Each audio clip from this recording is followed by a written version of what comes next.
Boa noite, a paz esteja com cada um de vocês que nos acompanham nessa noite. Uma sexta-feira chamada Sexta-feira da Paixão, sexta-feira de feriado nacional, onde as pessoas têm um tempo, para curtir ainda mais suas famílias.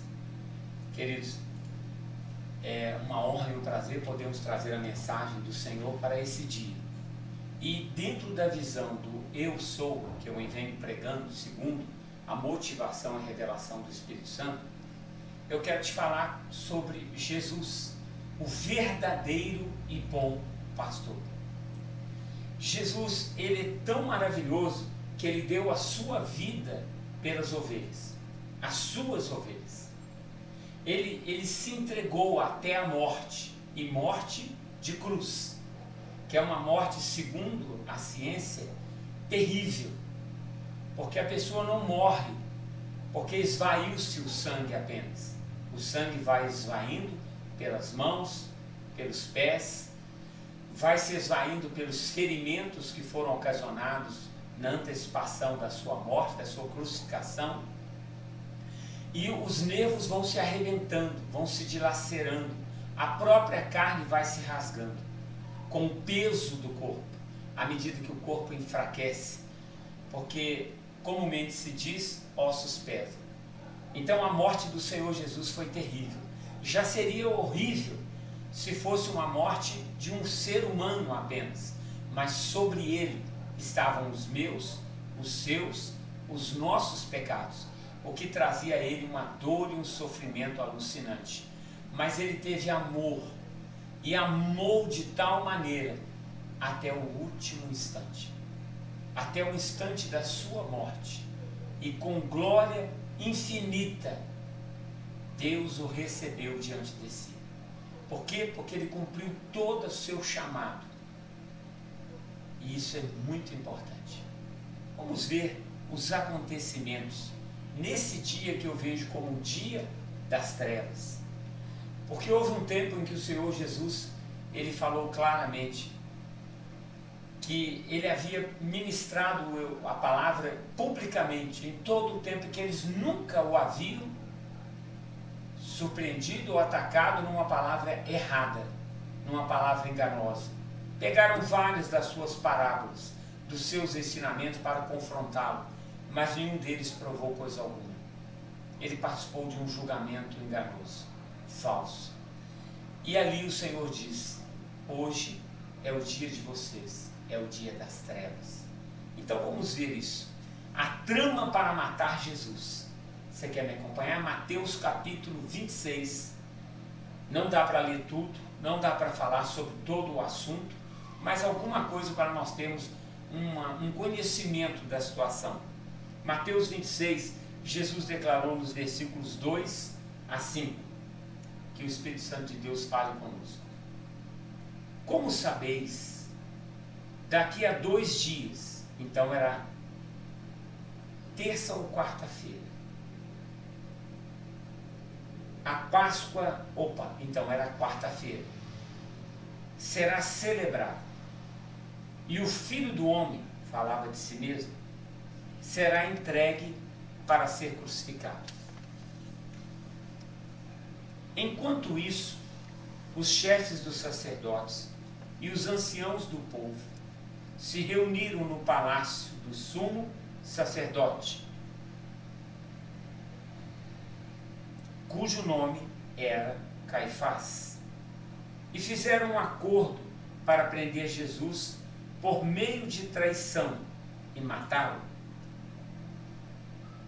Porém, recomendaram que isso não seja feito durante a festa, para que não ocorra grande alvoroço entre o povo. Muitos de nós, como esses sacerdotes, chefiados por Caifás, que foi o sujeito que determinou a morte de Jesus e elaborou assim o plano, tem medo da multidão. Nós devemos saber que Deus sabe todas as coisas, Ele é onisciente, mas também tem um segundo atributo poderoso: Ele é onipresente. Ele sabe todas as coisas, até antes do acontecimento, e ele está presente em tudo. E esses homens, sacerdotes de Deus, planejavam a morte do filho. Primeiro questionamento: por que isso? Ambição? Medo de perder sua posição na elite judaica? Medo de empobrecer, passar necessidades? Medo do sofrimento? Medo de perder a sua posição no sacerdócio e na sociedade judaica? Medo. Resumo: medo. O medo, ele começa a ser gerado quando alguém melhor que você aparece. Alguém que trabalha melhor, alguém que se dispõe a fazer algo e faz, talvez até melhor, ou nem faça melhor, mas se dispõe e faz. Você começa a ter uma certa inveja, que é uma coisa natural no ser humano, mas precisa ser dominada. Esses sacerdotes não dominavam, eles deram vazão à sua inveja, eles deram vazão ao poder que eles tinham, levando um inocente até a morte, de maneira incorreta. Vamos prosseguir. Segundo ponto: o preço ou o pacto da traição. Vamos lá em Mateus, versículos, no capítulo 26 também, versículos 14 a 16. Diz assim: e aconteceu que um dos 12, chamado Judas Iscariotes, foi ao encontro dos chefes dos sacerdotes e lhes propôs: o que me dareis caso eu vou-lo entregue? E lhe pagaram o preço, 30 moedas de prata. Esse foi o preço que eles pesaram o nosso Senhor. E desse momento em diante, procurava Judas uma ocasião apropriada para entregar Jesus. Que ocasião seria essa? Onde o povo não estivesse em volta dele, para não haver uma revolta. Porque o povo se levantaria, atacaria os soldados, atacaria os sacerdotes e impediriam que Jesus fosse preso e crucificado. O povo que havia recebido o benefício e as bênçãos de Deus, até esse momento criam que ele era o Messias. Quem é o Messias? O Messias é aquele que foi profetizado pelos profetas, que viria em nome de Deus, como sendo e era o próprio Deus, e veio na forma de Jesus Cristo, na forma de Jesus, o Cristo, para salvar todo aquele que crê, todo aquele que se achegue a Ele, será salvo do fogo do inferno. Deus não mente, e Ele acolhe todo aquele que se achega a Ele. E para se achegar a Deus, o Pai, é necessário um caminho formado por Jesus Cristo, seu Filho. Vamos prosseguir um pouco mais. Esse mesmo texto fala de maneira diferente lá em Lucas, capítulo 22. Ele está mais completo. Vamos lá no capítulo 22, versículo 7 em diante.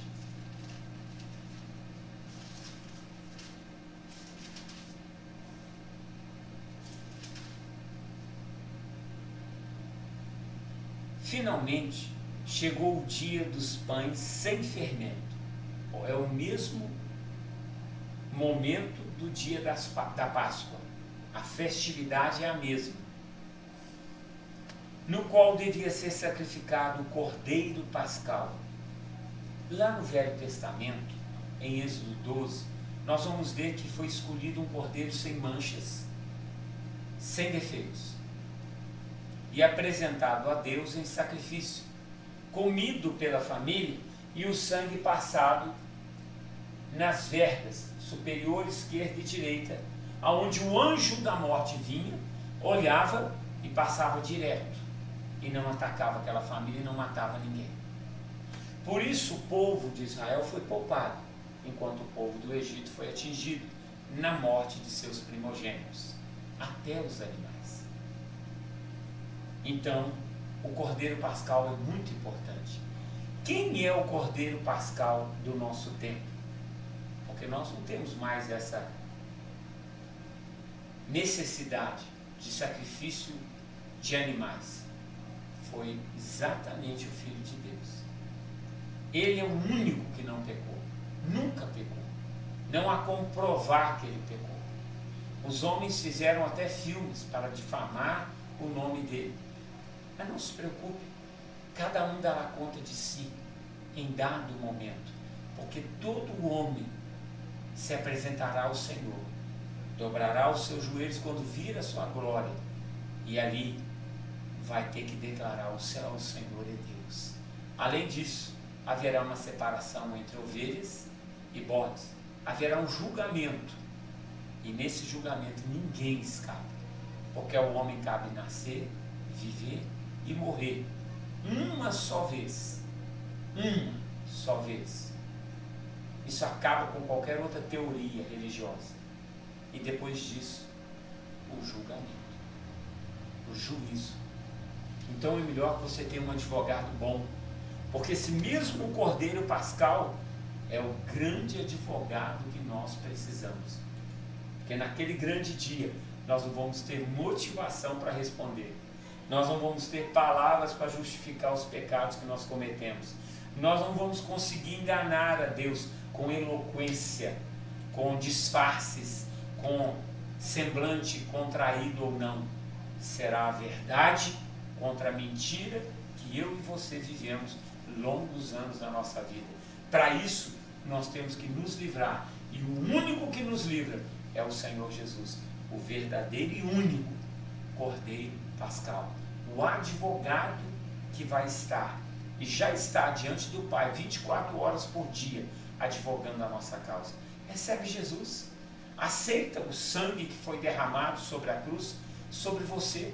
Porque esse sangue me e te purifica de todo o pecado. Nos limpa e nos dá a graça de sermos salvos. Oh glória! Então Jesus enviou Pedro e João recomendando: ide preparar-nos a Páscoa para que as ceiemos juntos. E eles lhe perguntaram: onde desejas que a preparemos? Ao que ele lhes orientou: ao entrares na cidade encontrareis um homem carregando um pote de água. Segue-o até a casa em que ele entrar. A grande pergunta aqui, né, dos que são assim atenciosos ao texto e cautelosos, peraí, mas qualquer um poderia estar carregando um pote com água? Não, esse era o trabalho das mulheres. E Jesus, sendo Deus, ele sabia que uma determinada pessoa, segundo os historiadores, possivelmente o pai de Marcos, João Marcos, ele estaria carregando um pote de água. E ele estava carregando um pote de água. Então foi fácil para os discípulos identificá-lo no meio de uma multidão enorme em Jerusalém. E ali o seguiram. Aleluia. E comunicareis ao proprietário da casa: o mestre manda indagar-te onde é o salão de hóspede, no qual podereis cear a Páscoa com os meus discípulos. Aqui diz salão de hóspede, mas as traduções tradicionais dizem o cenáculo, a sala acima, o lugar separado da casa para festividades familiares. Então lhes mostrara uma ampla sala no andar superior. Aleluia! Toda mobiliada, ali fazerei os preparativos. E seguindo, tudo encontraram conforme Jesus lhes havia predito e prepararam a Páscoa. Olha a intensidade emocional dessa situação. Observa que era a última ceia de Jesus com seus discípulos. Os discípulos estavam sendo conduzidos para a última ceia, para o momento final de uma refeição em que Jesus os ofereceria todas as dádivas. Certamente era um momento muito duro. Vamos ver a ceia. Quando chegou o momento, Jesus e os seus discípulos se reclinaram à mesa. Então ele lhes revelou: tenho desejado ansiosamente comer convosco esta Páscoa, antes da hora do meu sofrimento. Pois vos afirmo que não a comerei novamente até que ela se cumpra no reino de Deus. Toda pessoa que participa do corpo e do sangue do Senhor Jesus na ceia confirma a morte de Cristo e aponta para a sua vinda, não a ressurreição. A ressurreição já aconteceu, a morte já aconteceu, a ressurreição já é feita. Todo aquele que crê nele terá em si mesmo a ressurreição e a vida. Evangelho de João, capítulo 11. Jesus disse: eu sou a ressurreição e a vida. Aqui nós vemos ele acolhendo todos os que creem. Não eram só os 12. Todos os que creem. E alertando-nos para uma refeição que está lá em Salmos capítulo 23. Uma refeição farta, abundante, aonde nós teremos a nossa cabeça ungida. Isso significa uma graça incomparável, um novo corpo, uma nova mente, uma nova identidade com um novo nome. É o que nós vamos receber. Nós temos que lutar por isso, queridos. E havendo pegado um cálice, ele deu graças e ordenou: tomai do cálice e partilhai entre vós. Muitos justificam a questão de beber isso, aquilo outro, dizendo que Jesus também bebia. Esse cálice não está transcrito como de vinho, e principalmente não de um vinho alcoólico, fermentado. Nós temos que entender que Jesus era santo, e a bebida alcoólica altera a nossa mente, a nossa forma de ver as coisas. Nós ficamos exaltados, violentos, outros ficam insubordinados, dizendo que não deveria e promovendo condições ruins. Jesus ia beber? Jesus ia oferecer bebida alcoólica para os seus discípulos? Penso que não. Creio que não. Pois vos declaro que, de agora em diante, não mais beberei do fruto da vide ou da videira, até que venha o reino de Deus. Jesus estava trazendo para nós a configuração do seu sangue que seria derramado. Uma aliança tamanha que nunca mais haveria outra. Nós estamos hoje, no ano 2021, participando da última aliança de Deus com os homens. É a última porta de acesso ao reino de Deus. Porquanto Jesus disse: eu sou a porta. Quem entrar por mim, entrará, sairá, em segurança viverá. E tomando um pão, havendo dado graças, o partiu e o serviu aos discípulos, recomendando: isto é o meu corpo, oferecido em favor de vós. Fazei isto em memória de mim. Então o cálice, simbolizando o sangue da nova e eterna aliança. O corpo, moído, ferido, machucado, assumindo a nossa posição de dor e sofrimento, nos é oferecido no pão.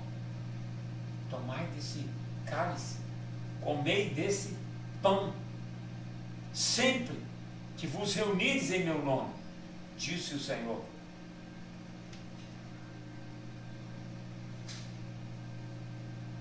e é para a memória dele. Da mesma maneira, depois de cear, pegou o cálice, explicando: este cálice significa a nova aliança no meu sangue, derramado em vosso benefício, em vosso favor. Por que isso?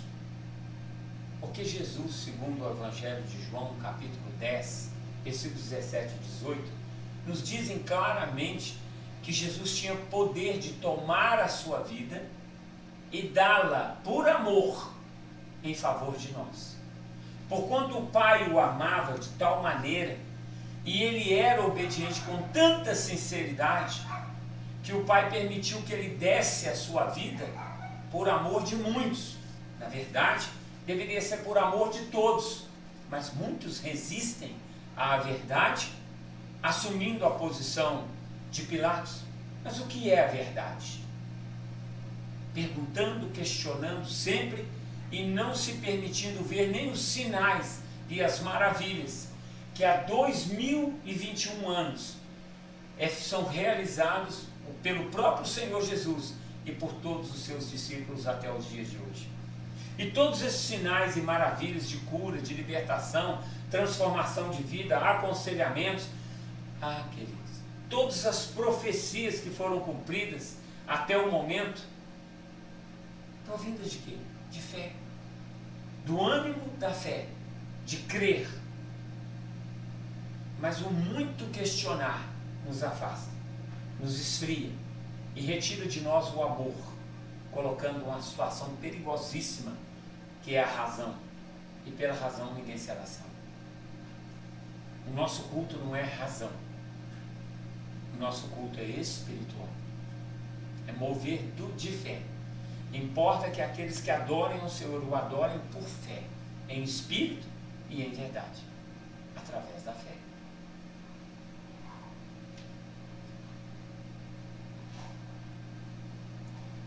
Eis, contudo, que a mão daquele que vai me trair está com a minha sobre a mesa.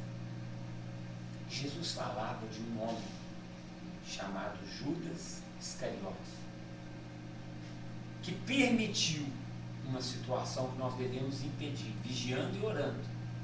Mesmo assim nós erramos. Porque quando ele cita a Pedro, e se dirige a Pedro, ele diz: Pedro, foi dado o direito de Satanás cirandar com você, mas eu intervi diante do Pai para que você não perca a fé. Ou seja, ele seria cirandado, ele iria negar Jesus 3 vezes, mas ele iria reconhecer o seu erro e retornar atrás. Eu te pergunto, nós temos reconhecido os nossos erros e voltado atrás? Na mesma posição quando estávamos de pé diante do Senhor e continuarmos a nossa caminhada? Você que não aceitou Jesus e não batizou nas águas, não é um tempo de você quebrantar o coração e reconhecer Jesus nos seus caminhos, o Filho de Deus? Há alguém que fez as promessas que ele fez, de vida eterna? Há alguém que morreu e ressuscitou, visto por mais de 500 pessoas de uma só vez, e subiu ao céu diante dos seus discípulos? Tem outro fundador de religião? Tem outro pregador aí ensinando isso? Operando em si mesmo tamanhos sinais? Creia no Senhor Jesus Cristo, para que venha a ser salvo tu e a tua casa.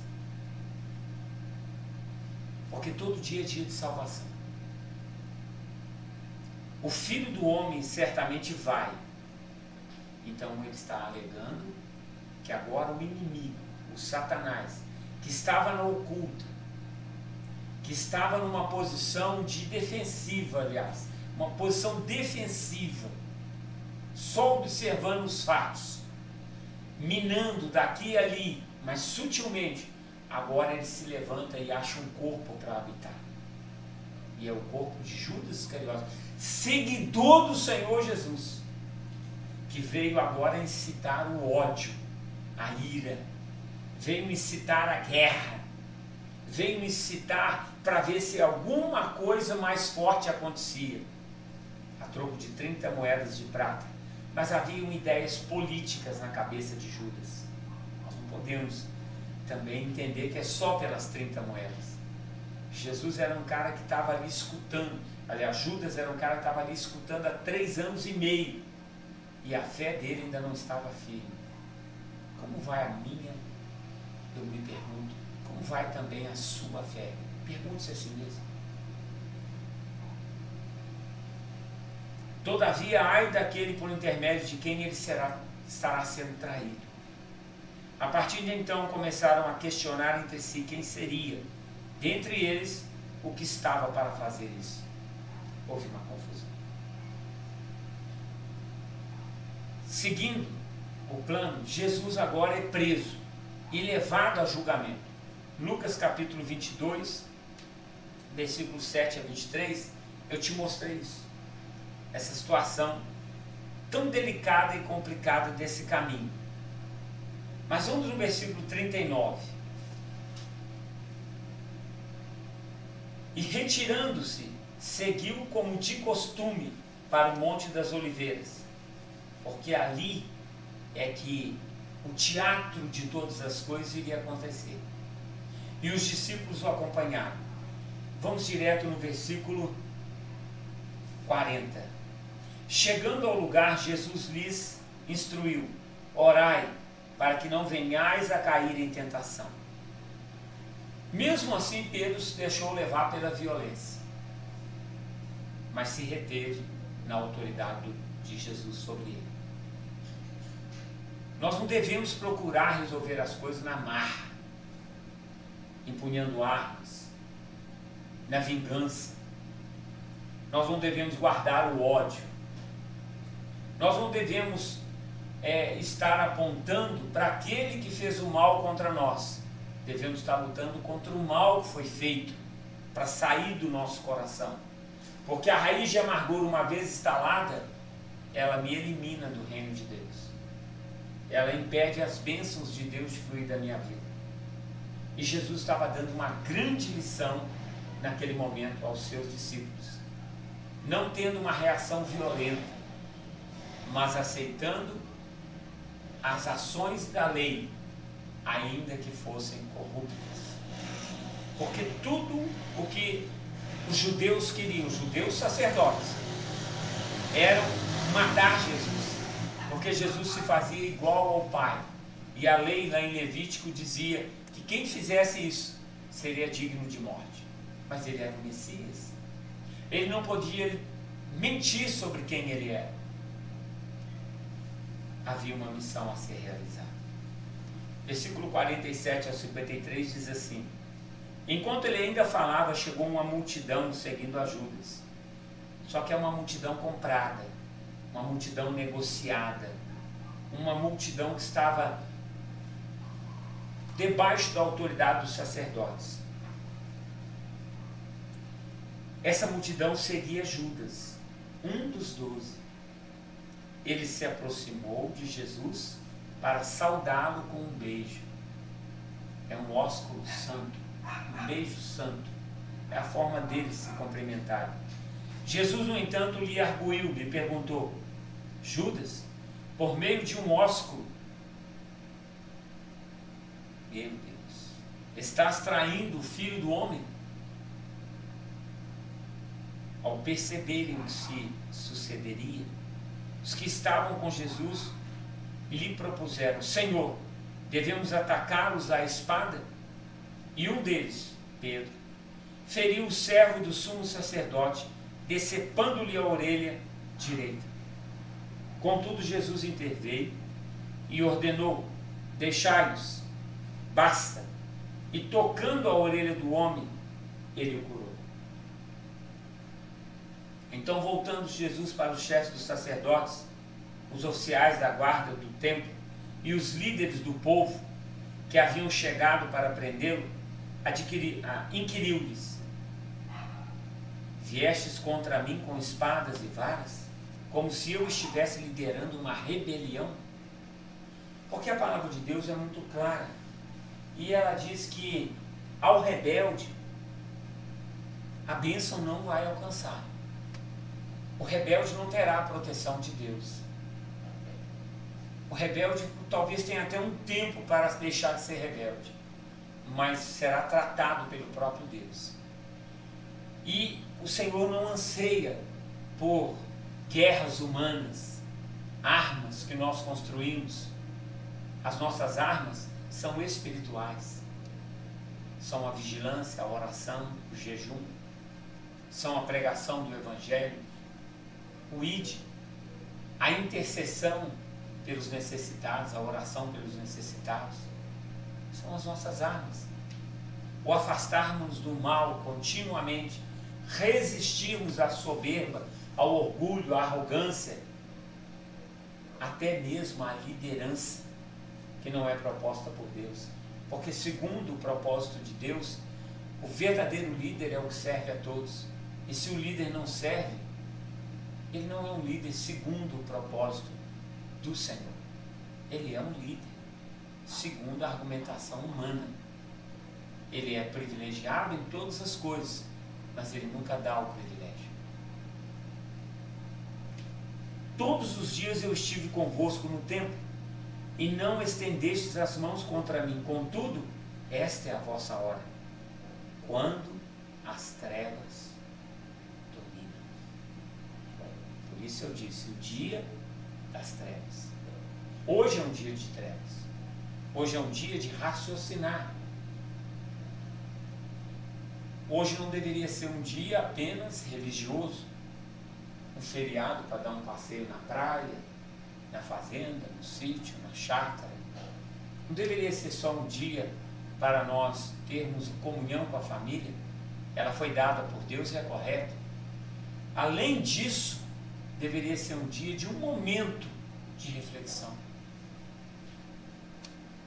Porque dependemos do Senhor Jesus para a nossa salvação. Daqui em diante, segue uma série de acontecimentos. Acontecimentos bárbaros e ultrajantes, aviltantes mesmo, que culminam com a crucificação e morte de Jesus, o Rei dos Reis. E finalizando, só para explanar um pouco mais, a ceia ocorreu na quinta-feira. Na madrugada da quinta para a sexta, Jesus é julgado e jogado de mãos em mãos.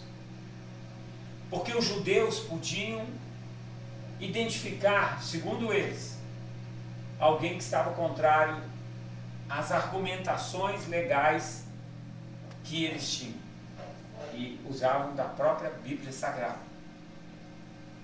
Mas eles não tinham autoridade para crucificar ou matar um homem de alguma forma. Então eles vão até as autoridades civis, os que comandavam tudo, os romanos. E Roma tem um problema sério, porque não acha nele acusações. Era uma questão de palavras para Roma.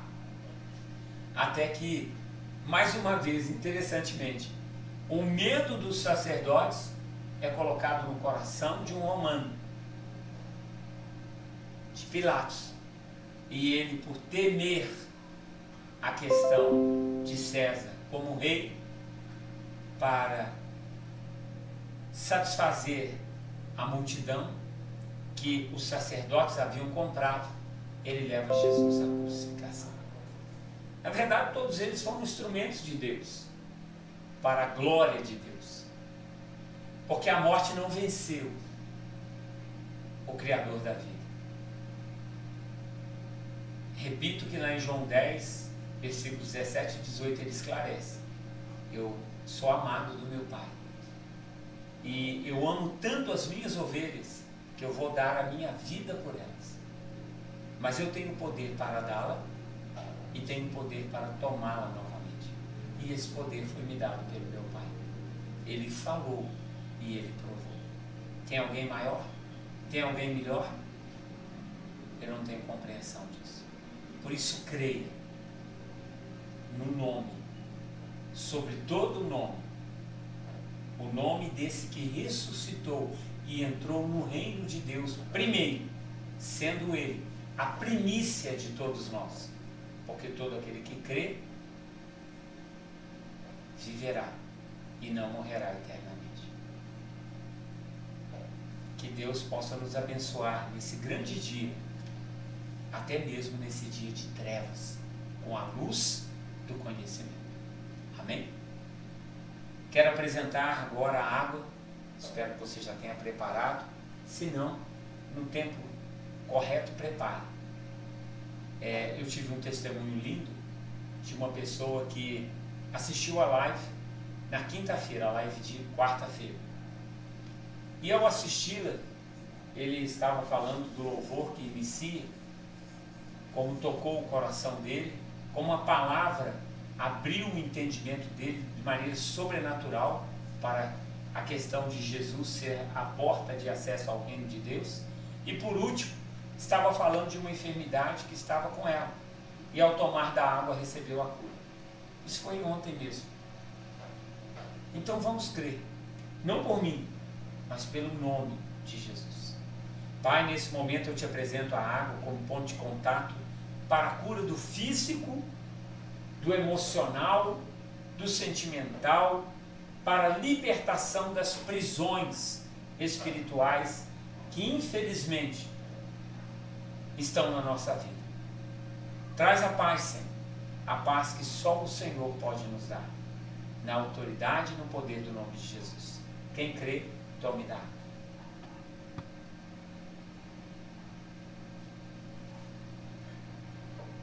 Eu agradeço a Deus pela oportunidade de estarmos juntos nessa noite.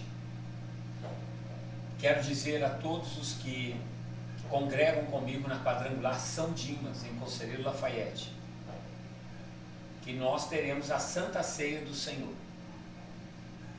A igreja, por força de lei, estará fechada, mas nós faremos com que a ceia chegue a você, ou que você tenha a oportunidade de pegar a sua ceia e ir para a sua casa. E todos nós participaremos da ceia no domingo à noite, se assim for a vontade de Deus, a partir das 19, no máximo 19h30, pela live. Então que você aguarde as orientações, porque nós estaremos conversando com você através das lives, estaremos conversando com você através das redes sociais que temos da igreja. Que Deus te abençoe, te guarde, te proteja, te livre da enfermidade. E ainda que você esteja com a enfermidade, segura na mão de Deus. É um vale. A Bíblia chama de vale da sombra da morte. Deus passará com você. E do lado de lá, como Davi, você cantará o hino da vitória. Eu te abençoo e peço a bênção de Deus para que haja cura e libertação na vida de todos em nome do Senhor Jesus. A paz esteja com você.